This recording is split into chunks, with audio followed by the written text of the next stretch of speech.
One Zambia, One Nation. Thanks for joining us on Zanis News. My name is Chisha Motale. The headlines.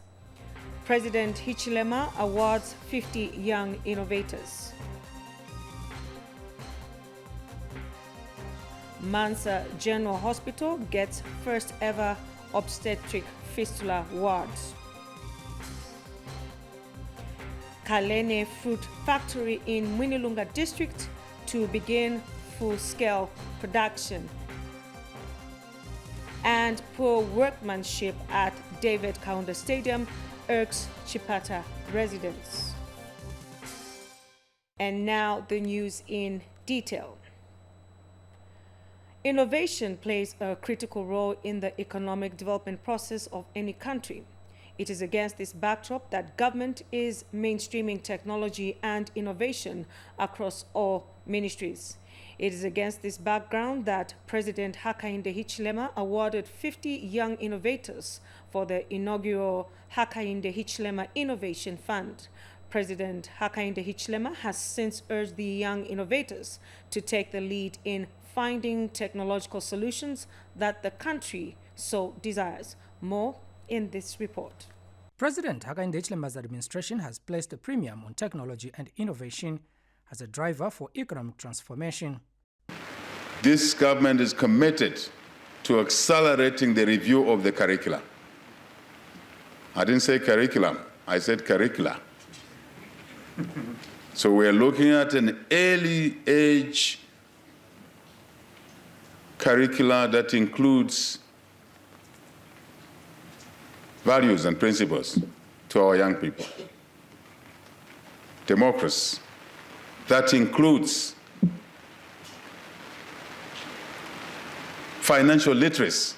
The head of a state took time to appreciate and award 50 young innovators from various universities and colleges for their efforts in technological advancement during the inaugural Hakainde Hichilema Innovation Fund at State House. Can we secure the innovations of these young people through intellectual property rights? Let's support them. We should support them. The government should support these young people in achieving that. But what else should we help these young people?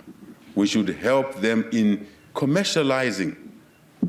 Once we're out of the laboratory, I use that terminology generically. Let's drift now to commercialization. Education Minister Douglas Yakalima said his ministry is devising programs tailored to encourage innovation. The Hakainde Hichilema Innovative Fund will also provide the institutions with an opportunity to enhance their care and nurturing of projects. I am happier that the awards can be used like seed investment into creative innovations that offer an opportunity to solve today's challenges. Others who graced the event included Chinese Ambassador to Zambia, Dun Juanwei, and Huawei Sub-Saharan Africa Region Vice President Yang Zhen. China will continue call on more innovative companies to invest and seek business cooperation in Zambia. And Huawei is an excellent example. Huawei actively cooperates with the Zambian government and the local mobile service operators, which demonstrates mutual respect. Huawei is fully committed to three things.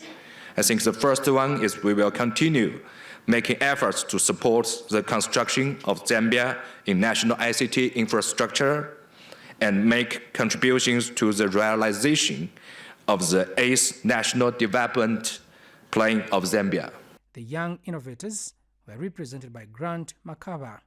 I would like to make mention that this experience has been a learning process for us, and we are more energetic and charged up to improve our innovations and take on new challenges. Kalan Uchima reporting for Zanis in Osaka. Meanwhile, the Drug Enforcement Commission, DEC, says it is committed to creating a safer, healthier and drug-free communities for a better Zambia through vigorous awareness campaign. DEC Director General Mary Chirwa observed that the drug problem the country is faced with cannot be resolved by the Commission alone, but through concerted efforts from members of the public. Details in this report. The Drug Enforcement Commission, DEC, says it is committed to creating a safer, healthier, and drug-free communities for a better Zambia through vigorous awareness campaigns in communities. DEC Director General Mary Chirwa observes that the drug problem the country is facing cannot only be resolved by DEC alone, but through concerted efforts from members of the public. She was represented by the Commission's Deputy Director General Ronette Chanda. As ECD officers, you are responsible for protecting the society from the negative impacts of drug abuse.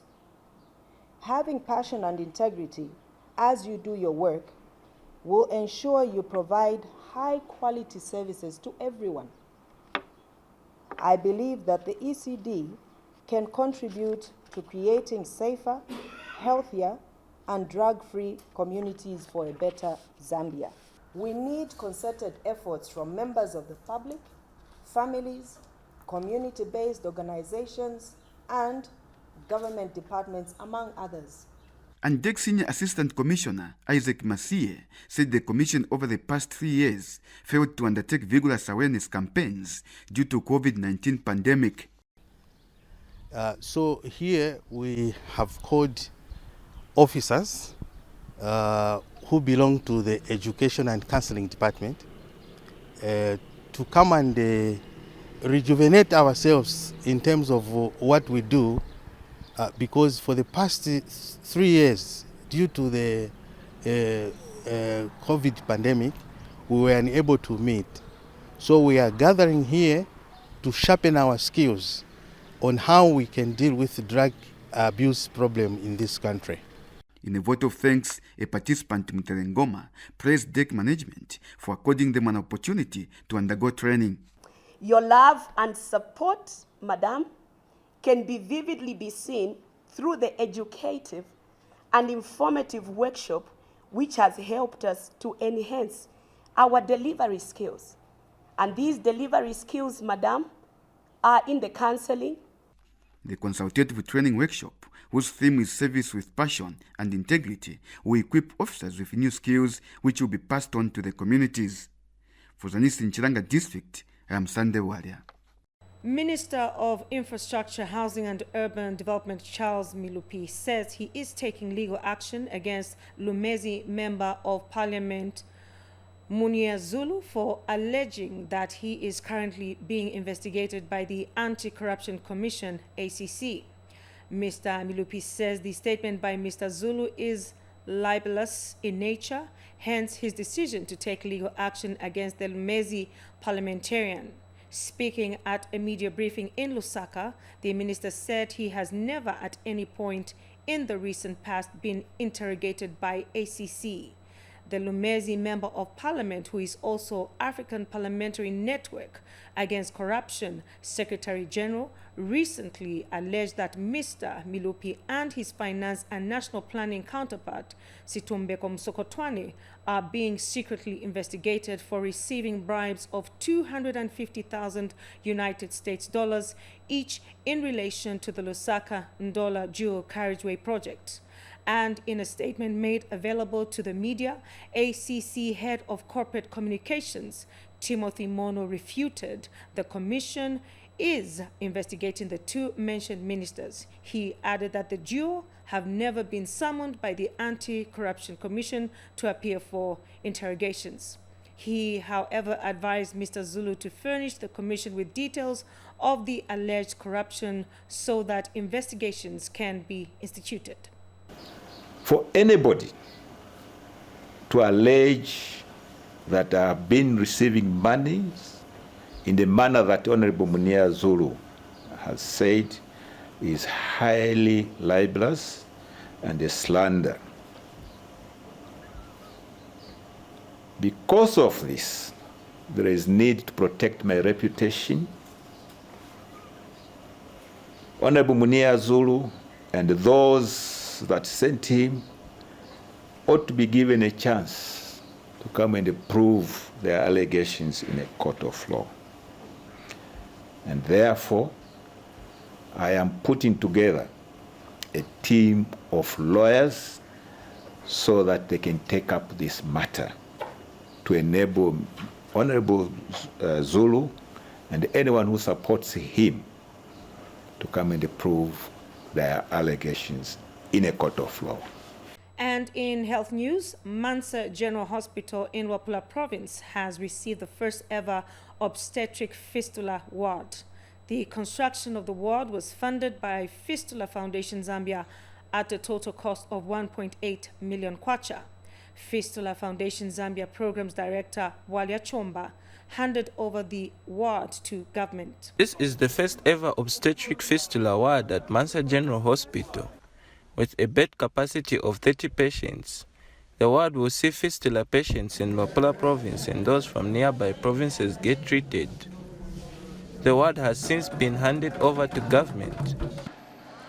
Ladies and gentlemen, let me reiterate the fact that the space is never enough, and this has led to some women living with fistula being denied the chance of timely accessing fistula treatment, even if we had the means at our disposal to support them.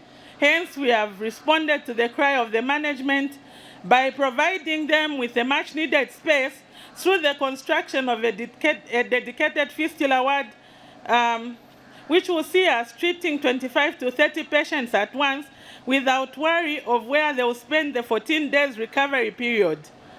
The gesture by Fistula Foundation has cheered government, who treasures the support they continue to receive from cooperating partners. Luapula Province is among the few provinces with the highest incidences of fistula. On average, the province conducts about 100 fistula operations per year, and this mainly due through treatment camps supported by Fistula Foundation. The repair of several patients at one time brought about the challenge of bed space. To the Ministry of Health, the ward could not have come at a better time than now, when most women and girls continue suffering from various fistula conditions.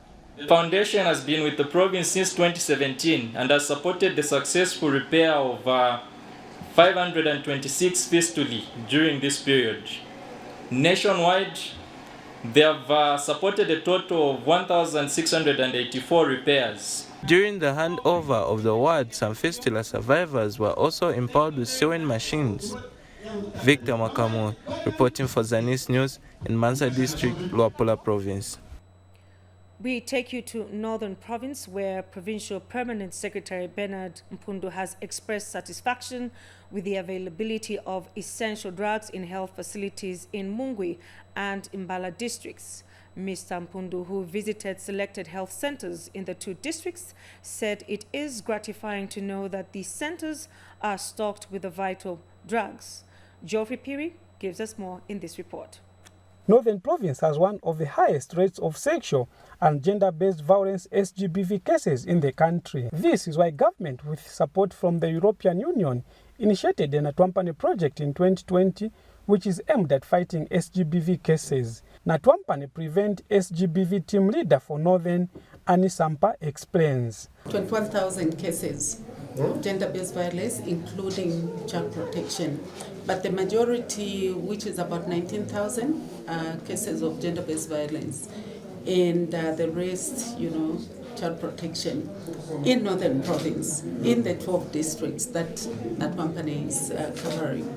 So the problem is actually huge, and that's why we need government to be on board and to help us. Northern Province Permanent Secretary Bernard Mpundu, who was taken on a tour of the Natwampane projects in Mbala and the Mungwi districts, is happy with the strides the project is making in the fight against SGBV. The services that are providing here is helping communities and community members, one, to understand their rights when they are abused, two, to receive counseling, three, to receive medical help to those who may need it, and fourthly, that the law applies accordingly to the perpetrators. The centers explained the types of cases they record. Defilement cases, case of rape, physical assault, Sometimes when we go to 2 or 3 wives, we are unable to provide. Now we can't provide for those things for the supports, financial things like that. The permanent secretary also visited a sports team, which is one of the mechanisms the project is using to fight SGBV, and featured on a live radio program. Geoffrey Piri reporting for Zanis in Mbala district. Still in health matters, Mumbwa District Commissioner Namukulo Hayumbu has castigated people vandalizing the 300,000 kwacha newly constructed Kanwanziba Health Center in Mumbwa District of Central Province. Mrs. Hayumbu says it defeats the purpose of taking health care services closer to the people. Kanwanziba Ward Councillor Movin Chansemuna says the facility, which has a catchment of over 3,000 people, was built using the 2022 Constituency Development Fund, CDF. Details in this report by Kruger Siankulu. It was vandalized shortly after construction. This is the newly built Kanwanziba Health Center in Chief Mumba's chiefdom of Mumbwa District. Mumbwa District Commissioner Namkulo Hayumbu has inspected the facility, which was built at a cost of 300,000 kwacha using the Constituency Development Fund. They are bad eggs who've started vandalizing this clinic. I'm very sad, and as a government, the New Dawn government, we are not going to tolerate such a people in our community. So this is very sad, but let me sound this warning. Those who are engaged in such activities will be visited by the long hand of the law. And area civic leader Moven Chasemuna is worried over the people's attitude. The people themselves, the attitude. As you can see, these doors have already started being vandalized. The bulb holders and the bulbs have been vandalized. And you'd wonder in this village setup where somebody will take a bulb when there is no power here. Meanwhile, Betha Masawi, a resident in the area, is not happy with the vandalism happening at the facility. So ni bakuru bamene basoberera kuboto saivi olo mwana mungono windo sanga chose ni bakuru bamene bali na nzeru bati muntu ababwera kuti batitandizire iselio bamene futi tamboononga so mwandisi china wanu. Kruger Siankulu, Zanis, Mumbwa. The news continues. The construction of a multi-million kwacha abattoir under the Accelerated Growth for SMEs program is taking shape in Kasisi area of Chongwe district. Finnish ambassador to Zambia, Sana Halien, has expressed happiness with the manner Bwando Farms is utilizing the financial support it received from the Finnish government. Details in this report. The construction of a private-owned abattoir at Wando Farms in Kasisi has reached an advanced stage with minor works remaining before the abattoir is commissioned. The abattoir, which is being constructed with the support from the Finnish government, is expected to create more than 50 jobs for the local community.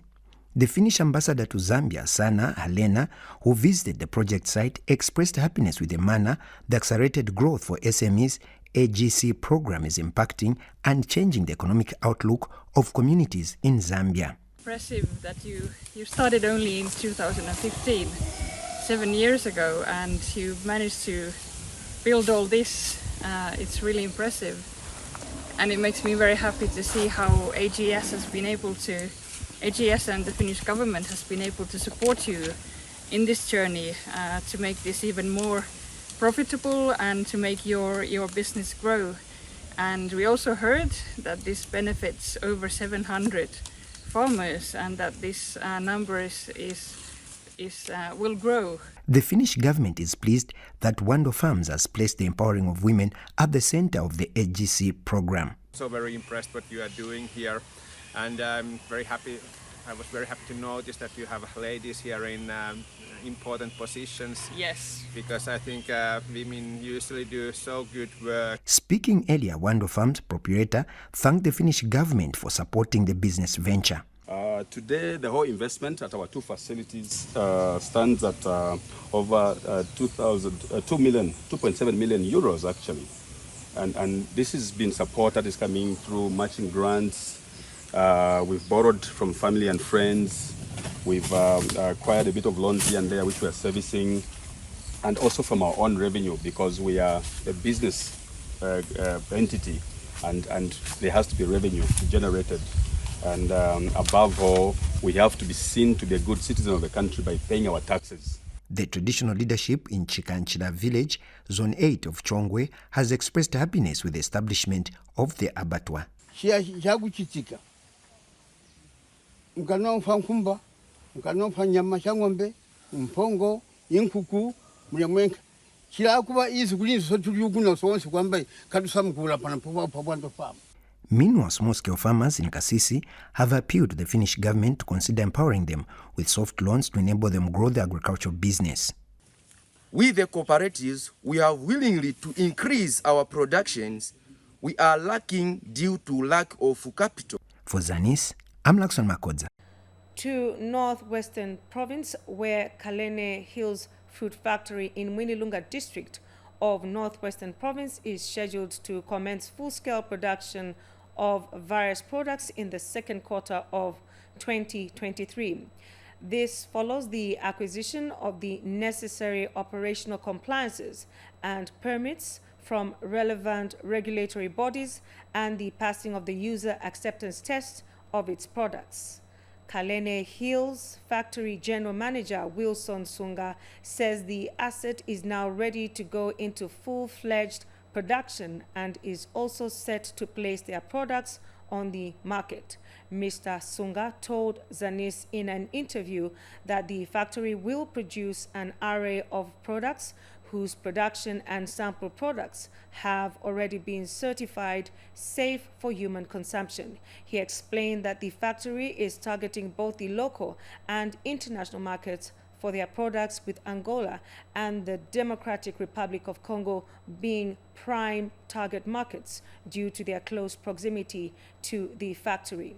Meanwhile, Mr. Sunga has revealed that at full operational capacity, the facility will create about 200 direct jobs, while over 6,000 indirect jobs will be created from outgrower schemes, which are co-managed by World Vision Zambia, Musika, and the Ministry of Agriculture. We have secured all the necessary compliances and permits to put our product on the market. So the expectation is that within quarter 2 of 2023, the asset will roll into full-fledged production. At full operation, the facility will uptake up to 200 direct employees and will facilitate in excess of 6,000 jobs on the outgrower scheme. And in Southern Province, the Monze Town Council, through the 2022 Constituency Development Fund, CDF, plans to rehabilitate and construct 4 dip tanks in Monze District at a cost of over 400,000 kwacha to provide dipping services to cattle farmers.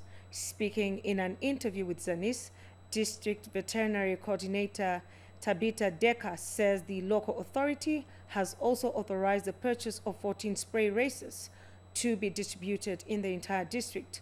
Mrs. Deka said the move by the council would go a long way in preventing livestock diseases, which the district has been grappling with for some time now, adding that the development comes at a time when only 47 dip tanks are operational out of 147 in the district.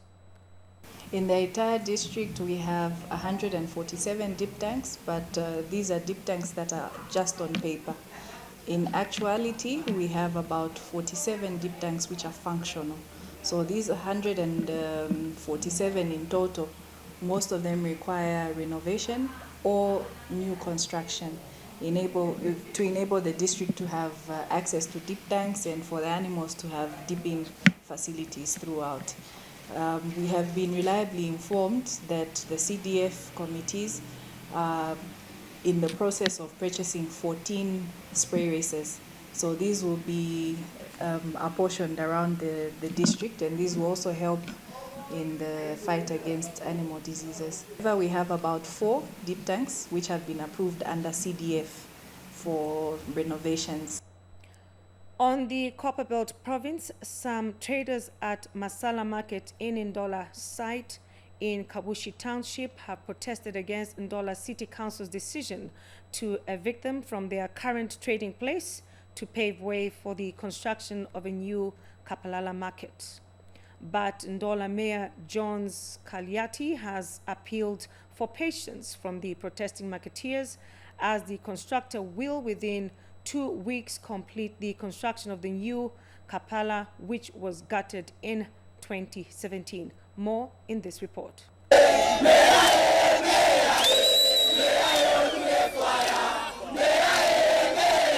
Traders from Masala Market have protested against Ndola City Council for giving them 3 days to vacate from their current trading place. The protesters, who gathered at the Civic Center, wanted Ndola Mayor Jones Kaliati to address them on where they will be relocated. The traders have been evicted by the Ndola City Council to pave way for the construction of the new Kapalala modern market. But the eviction has come at a short notice and has not settled well with the traders. The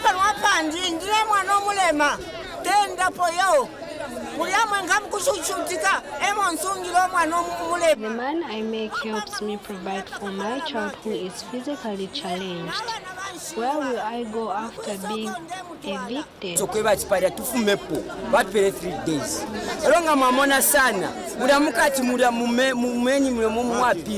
We were given 3 days to vacate the area. Sadly, the market is still under construction.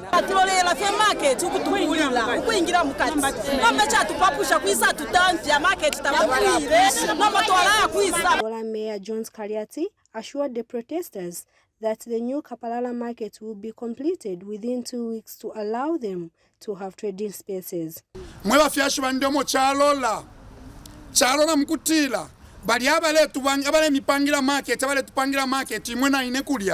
want you to move so that you pave way for the construction of the market. Once complete, you will start operating from the new area.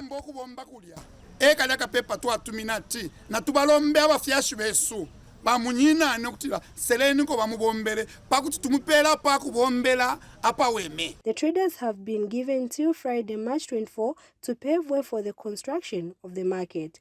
Sheolin Mutinta reporting for Zanis in Ndola. Still in the news, Chimana-Wuwe Bridge in Shiwangandu district in Muchinga province has been washed away after heavy rains experienced in the district.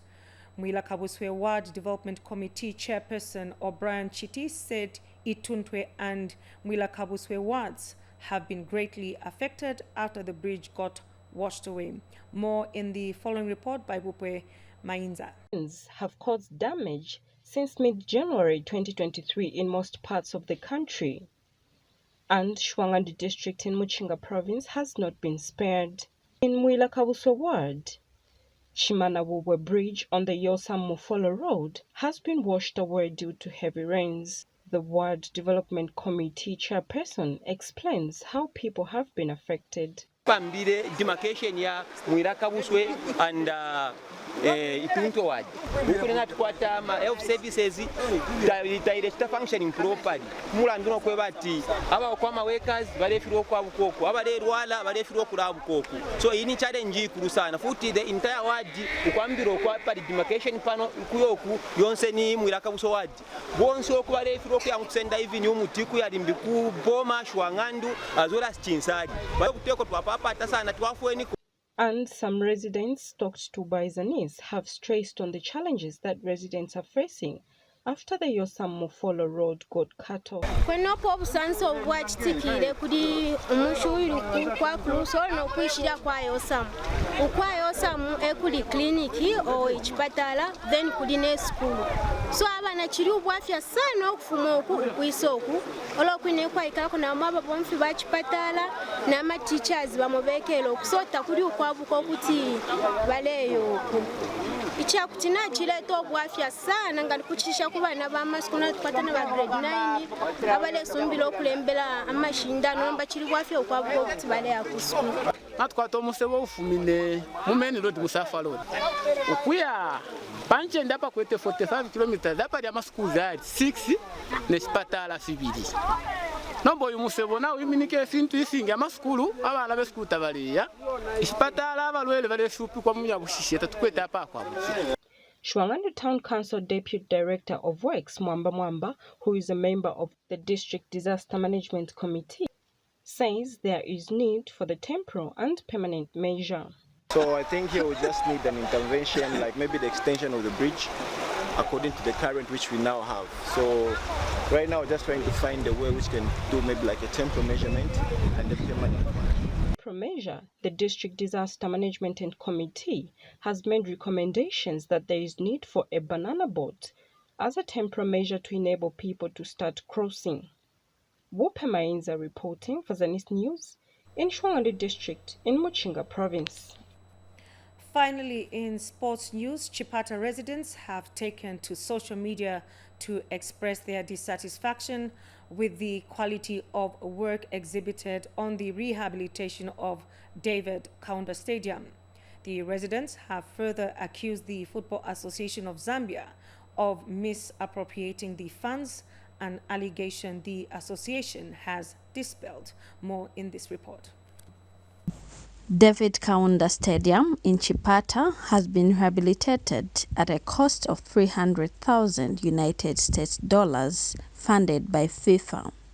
But some Chipata residents who have taken to social media feel the work done does not equate to the allocated funds, with others tagging the president's Facebook page to try and attract his attention. Some have gone further to demand that the Football Association of Zambia be investigated. However, FAZ has not only approved the works undertaken here, but also maintained that it has not been handling funds for the project. Those funds are not handled by FAZ per se. All the contractors are paid directly by FIFA on certification. We pride ourselves as an executive which is sitting on a platform of integrity, transparency and accountability. And I must also state here that all those officials who may be found wanting on account of not having done what they should have done in respect of these projects, they will be subject to the internal processes as well as the FIFA ethics and monitoring processes. So from that perspective, be assured that nothing untoward will be ignored. Mr. Kamanga further said that FIFA has been monitoring this project. We've also tasked our internal audit committee as well as the audit and compliance committee to also follow up and ensure that whatever funds have been dispersed to the contractors are commensurate with the works that are being done. So that internal process is being handled, and at the same time FIFA is continuously monitoring all the progress of all the projects. Meanwhile, this is the overview of the works undertaken. The scope of works, what we had to do was the rehabilitation of the boundary wall that was existing. It had actually collapsed on one side. So we demolished the existing wall and constructed a new one. Then we've done rehabilitation works to the terraces, the sitting terraces. So the stadium has got a VIP wing and an open terrace wing. Also provided change rooms for the players. So yeah, we could say the change rooms are fitting the standard required FIFA regulations. Part of the turf, what we did was we took out the topsoil and basically rehabilitated it to suit the FIFA standard. Abigail Kashweka, Zanis in Chipata. As we end Zanis News, a recap of the headlines. President Hichilema awards 50 young innovators. Mansa General Hospital gets first ever obstetric fistula ward. Kalene Fruit Factory in Mwinilunga District to begin full-scale production. And poor workmanship at David Kaunda Stadium irks Chipata residents. Well, that's all we had for you on Zanis News. My name is Chisha Mtale. Pleasant viewing.